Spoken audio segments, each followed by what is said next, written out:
20. Good morning, Santa Clarita. This is Michael Brown, After Hours News Director here at KHTS, and we're here for a very special broadcast. We have a very large and crowded studio this morning.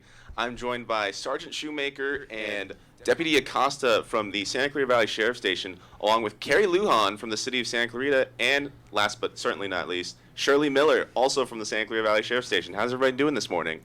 Very good. Thanks for having us. Thank you. Awesome. So we're here to talk about safety on the road. Specifically, we're going to be addressing motorcycle safety, bicycle safety, and pedestrian safety.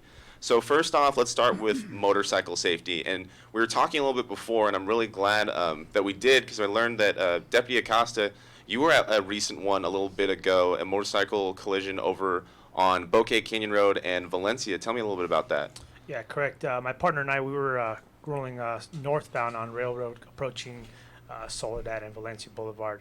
At the time when we approached, it was just a motorcycle in the middle of the road. Come to find out that just minutes before we arrived, there was a vehicle that was exiting from, the west side of the parking lot from the little shopping center, and just pulled out too much, and there was a motorcycle traveling northbound, and she just pulled forward too much, and they just collided head on, more or less. Motorcycle wasn't injured, just a little complaint of pain and a little bit of road rash maybe, but that's it. Right, but these sort of motorcycle incidents, I don't know if it's because I just started working in news and I see it more often now, but it seems like they've kind of been on the rise. Sergeant Shoemaker, is that true? What do the statistics look like for that? Our numbers have actually dropped in the last couple of years. I think what gets a little bit more is the social media aspect of this, where with the Facebook pages that are in Santa Clarita, a lot of people driving by will see it, take pictures of it, post it, and then all kinds of comments, from that, and it just seems like it gets a little bit more notoriety than really, even 5 years ago that they used to get back then. Gotcha. So it's a decrease in the number, but it's more of an increase in almost the awareness of it. Correct. Gotcha. So what might be causing this decrease? Obviously, we have Carrie with the city in here, and you and the Sheriff's Department in the city have been doing a phenomenal job with your Heads Up traffic campaign. Do you think that's helping out a little bit? What could be causing this sort of decrease in the number? Well, I hope that it is due to the awareness from Heads Up. We launched this campaign back in 2016. It's won several awards for different communication organizations, as well as other ones throughout the country. Since that campaign launched in 2016, the collision rate has dropped 32.2%, and the injury rate is down 36.6%. So those are some really impressive numbers. So I hope that people are being more aware. They're not driving distracted. They're using crosswalks. Something that we're really going to be focusing on is to remind people that there's so many amenities within our city that you can use to safely cross the street, like our pedestrian and paseo bridges. That's the absolute safest way to get across a busy street. Awesome. And I'm going to come back to you in a little bit when we talk about pedestrian safety, because I really want to hit on some of that. But Shirley, what kind of causes this sort of these motorcycle collisions in your experience? Because obviously, for those of you who don't know, Shirley Miller serves as the public information officer, and she gets to deal with us media people whenever there's a crash or any sort of thing. So she gets to hear about all of it. So in your experience, from what you've learned, what sort of causes that? Well, I think that Deputy Acosta can better answer that question. But before we move on to him, you were asking about what has helped the decrease. And I wanted to point out about our motors unit and their proactive enforcement. And I feel that also has been a factor in getting out there. They do phenomenal work out there in the field. We've also increased our motor fleet. In 2015 or 16, we had 2 motors. Now we're at 7 motors plus a motor sergeant. So Right. their job is basically specifically just doing enforcement. Right. They're not responding to calls. They're looking for distracted driving. They're looking for unsafe speed, unsafe turns, all of those factors that could contribute to collisions. So they have that specialized unit specifically to deal with collisions. Is one, if I'm hearing Enforcement. enforcement of traffic right. enforcement. It's all proactive enforcement in the city. Gotcha. That's amazing. So, Deputy Acosta, what kind of causes these sort of collisions? I'm glad to hear it's on the decline, but it's still happening. It's a mixture of both. We have the people on their motorcycles and people in just regular everyday vehicles. It's just more just being aware of the road. You have motorcyclists that may be lane splitting, driving high speed, or even the drivers just checking left, checking right, and not checking left again. All of a sudden, the motorcyclist is there. It's just more or less just being aware, always being aware. Gotcha. And that kind of leads into what we can be doing to prevent sort of this. Sergeant Shoemaker, again, super glad to hear that we're on the decline. How can we keep that downward trajectory going there? I think it's the messaging through the city, through the social media of it's constantly pushed out of being aware, paying attention to the road, not paying attention to your phones, even the radios in your car, putting on makeup, people eating food.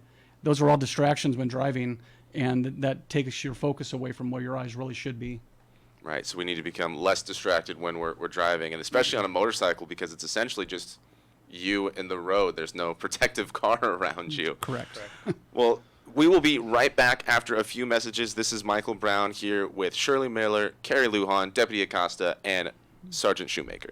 We'd like to thank our advertisers and readers for their loyal support since 1991. Linda and Mo Hafizi, owners of our Valley's two leading magazines, Elite and the Magazine of Santa Clarita. The only magazine in our valley mailed to 80,000 homes and businesses every month, with over 250 pages of community news.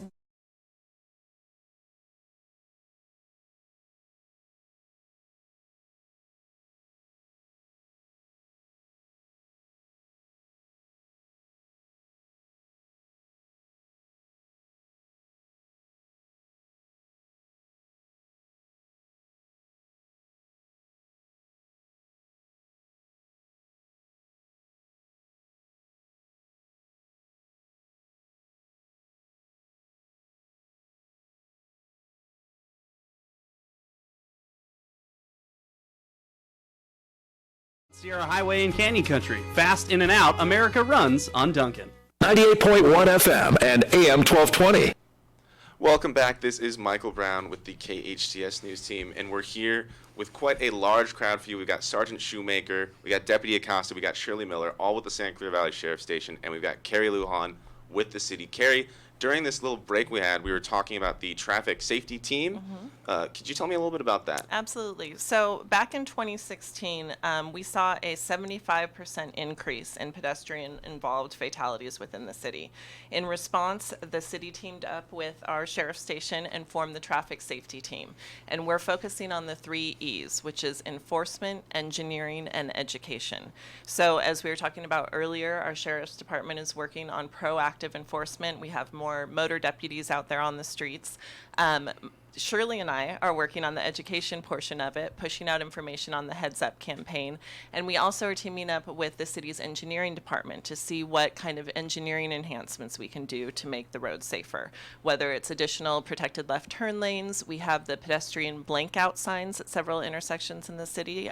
The one that I see most frequently, because it's by City Hall, is the one at Valencia and McBean. And you can see that it actually puts up a lit up sign that shows people that pedestrians are crossing and to wait and expect them in the intersection. Yeah, and they've got one of those over, I think, at Bouquet and Newhall Ranch, if I'm familiar with that too. Shirley? Basically, I was just going to piggyback on what Carrie was saying, that really it's teamwork. And speaking of that teamwork, Sergeant Shoemaker, can you tell me a little bit about what the Office of Traffic Safety, or OTS, is doing to help out with this?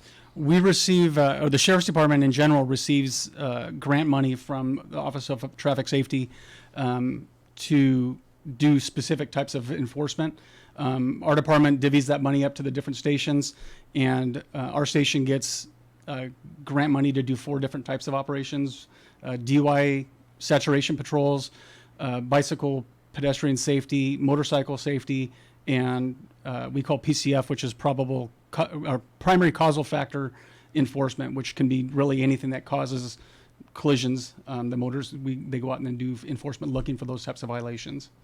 Gotcha. Now, Carrie, you mentioned earlier, and it's actually a perfect segue into what we want to talk about next here, pedestrians. And now in 2016, you saw that rise in pedestrian, collisions, pedestrian-involved collisions. Just in Santa Clarita alone in 2019, we've already had a couple fatal collisions involving pedestrians, unfortunately. Maybe Deputy Acosta, you can answer this better.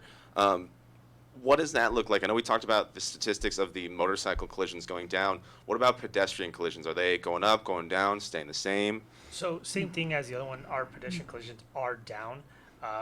Last year was a year to date. We had 26 at this point, and this year we have 19. So it's down a little bit.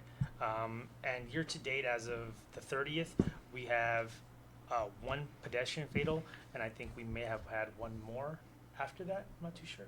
No, we've had one. So it's just total is one as of now. Same thing, just, it's all about drivers being visualizing the road, paying attention to the road, and same thing with pedestrians, maybe, make eye contact for crossing when you're out late at night, wear bright clothes, and just be careful with the vehicles. Now, so that's some preventative measures, but Sergeant Shoemaker, could you maybe tell me why, what may lead up to a collision involving a pedestrian, maybe some factors? Well, it's a matter of two different. Either the driver's not paying attention to an intersection they're approaching, or around a school, something like that, or it's a matter of a pedestrian that is either crossing in the wrong place. The one pedestrian fatal that we've had this year, the pedestrian was intoxicated and walked out into traffic. So impairment is a factor there. So it's a kind of a combination of the two. It just weighs one way or the other regarding the collision. Trying to get specific on them, but pedestrians at night, they need to either stay visible, wear bright clothing, reflective clothing, use the crosswalks. Don't try and cross on a really dark area of a street. The city, I know on Sierra Highway was a huge issue in 2016 with our fatal pedestrian collisions. The engineering office has added traffic lights, just not traffic signals, but the roadway lights to light up the roadway all up Sierra Highway, I think almost all the way to the border of the city limits. So there's a lot of different variables. Yeah, and I just want to add some of the main messaging from the Heads Up campaign for pedestrians. Like I said earlier, use the crosswalk. That's available to you. That's the safest way to get across the street. And drivers should expect to see people in the crosswalk. When they're approaching one, they should slow down, they should check, and then they should check again. And disconnect from distractions. Put down the cell phones, like Shoemaker was saying. Don't put your makeup on. Don't eat. When we launched this campaign in 2016, there had been, I think I said, there was a 75% increase. Following the first year of the campaign, pedestrian-involved incidents had dropped 42%.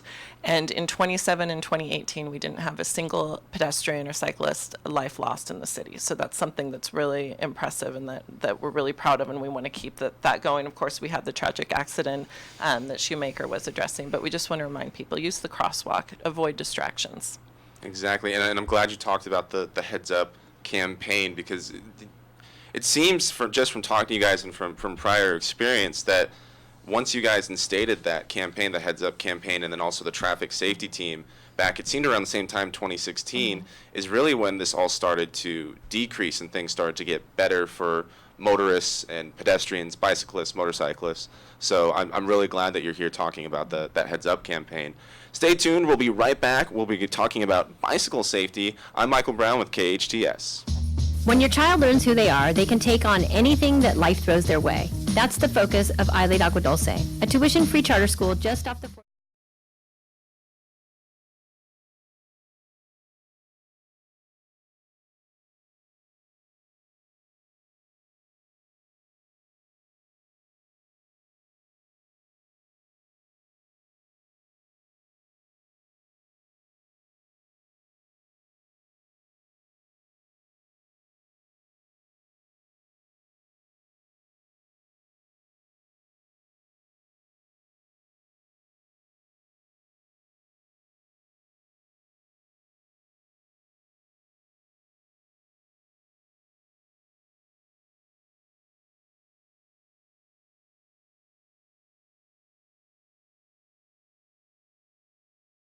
At Shotmaster.net and discover for yourself how Shotmaster will become your game changer. Shotmaster.net. 98.1 FM and AM 1220. This is Michael Brown. Good morning, Santa Clarita. We are here. We've been talking about pedestrian, motorcycle, and we're going to get into some bicycle safety. If you're just now joining us, I'm Michael Brown, the After Hours News Director here with KHTS. I'm sitting next to Sergeant Shoemaker, Deputy Acosta, and Shirley Miller, all with the Santa Clarita Valley Sheriff's Station, as well as Kerry Lujan from the city of Santa Clarita. You guys hanging in there? We having fun? Of course. Yes. So, before I let you go, I do want to talk about bicycle safety. We just recently had a crash involving a bicyclist on Lyons about a month or so ago. I remember I was actually heading home. I was going down Lyons Avenue, and I saw the direct aftermath of the person lying in the road, and I pulled over to the side of the road. And, at first, is the guy okay? But then, thankfully there was a large contingent of people there who were rushing around trying to help him out. So I kind of stepped to the side, and I got to watch the first responders come in, sheriffs come in, trying to figure out what happened. But that's not the only, bicycle crash that's happened here in Santa Clarita in 2019 alone. Deputy Acosta, can you tell me what the statistics are like on that? Yeah, as of June 30th, we are at 12 bicycle collisions, and last year this time is 24, so we're about half right now. Unfortunately, when it comes to the fatalities, we are up 2, and last year was 0. Gotcha. So we have less collisions, but almost more severe. Correct. Yeah. Gotcha. So Sergeant Shoemaker, tell me what causes bicyclists? I know we're talking about distraction. We're talking distraction on part of the driver and on the part of the either the motorcyclist or the pedestrian. What about the bicyclist? What may lead to that? Again, it kind of goes to a dual, responsibility. But bicyclists need to use the bike lanes when they're available. Use the paseos and the bike paths that are off the roadway completely when they're available. Wear, protective clothing, the helmets. It's not a lot for a bicycle, but use at least a helmet. Be visible. It's usually more often than not the collisions are at an intersection, so it's a matter of a right-of-way, of a bicyclist crossing an intersection or the car not yielding properly or vice versa. So it's kind of, like I said, almost the same as the pedestrians. It's a dual. Both parties are responsible. Both parties need to take some responsibility, make sure they're doing the right thing when they're sharing the roadways. Gotcha. Now, dual question for Kerry and Shirley. How do we prevent this? We've been asking for every single one, and every time we're coming up with the Heads Up campaign, it seems that that's really helping with, bringing down these number of collisions. Is the Heads Up campaign also involved in, as well as the traffic safety team, are they down or involved with the bicyclist side as well? Actually, yes. Last year we launched every year we try to do a different iteration of the Heads Up campaign. The first year focused on pedestrian safety.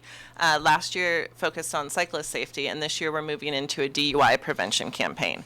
So for Heads Up last year, we really focused on making sure cyclists knew that they should see and be seen. Wear bright colors, have lights on your bike, red for the rear, white for the front. Gear up. Always make sure you have on proper shoes and a helmet, and be predictable. Again, cross streets at marked crosswalks and intersections only, and always go with the flow of traffic. Some of the other things that we've done throughout the Heads Up campaign is we have put stencils actually on the sidewalk before the crosswalks that say Heads Up. We put Heads Up cyclist stencils on we have, I think, 95 miles of bike trails throughout the city, throughout those, so people know when they're riding, just to remember to heads up, look what's around you, and make sure that you're being careful. And it's absolutely essential, if you're riding a bicycle at night, make sure you have those lights on your bikes. Gotcha. Well, thank you so much, everybody, for coming in today. Thank you for crowding into this room with me. I've had fun. I hope everybody listening and watching has enjoyed this conversation. I think it's been really productive. Before we go, is there anything anybody would like to say to the people of Santa Clarita in the vein of motorcycle, pedestrian, bicycle safety? Just be a heads-up driver, pedestrian, and cyclist. Make sure you're looking both ways, avoid distractions, and keep an eye out for the new Heads Up DUI campaign, which is going to focus on knowing your limits and knowing your options. Eyes on the road and not on the phone. Slow down. Watch your speeds. Use ride sharing if you're going to be out having fun, which is perfectly fine, but make sure you have a safe ride home, Uber, Lyft, taxi, whatever it may be, a designated driver that's not drinking. Not the least amount of drinking. Thank you, everyone, for joining me. Thank you again, everybody, for listening. Reporting with KHTS Radio, I'm Michael Brown. The minute I open my door.